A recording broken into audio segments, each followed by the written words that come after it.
ဒီနေ့ကကရက်ငါ့ကိုကြော်နှက်ကိုမှချင်းချင်းဆက်ဆက်ကလေးချက်ပြမယ်ရွေးချယ်စရာတွေများတဲ့လောကကြီးထဲမှာကိုမင်းကိုရွေးခဲ့တယ်လို့ပဲဒီငါးတွေထဲမှာကကရက်ငါးတစ်ကောင်ရွေးပြီးယူခဲ့လိုက်တယ်အိမ်ရောက်တော့ရေချိုးတန့်စင်ပေးပြီးတော့စားစနွင်းလူပေးလိုက်တယ်ပြီးရင်တော့ဒီကောင်တွေကိုထုံးစံတိုင်းအစင်စင်ဘဝပြောင်းမယ်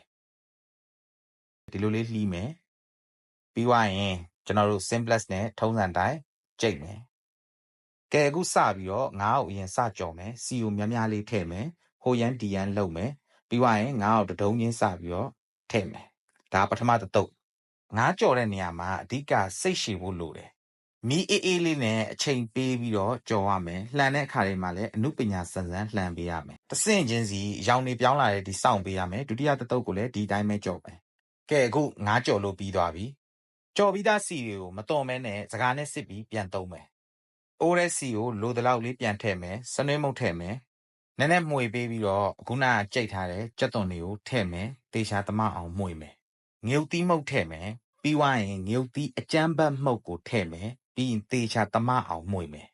အဲ့မှာကျွန်တော်ဒိုင်းရှိုးလေးမကြီးရေ4-5စွန်းလောက်ထည့်လိုက်တယ်ပြီးရင်တော့အရသာအတွက်အချိုမုတ်နဲ့စားကိုလိုအပ်တဲ့လောက်ထည့်မယ်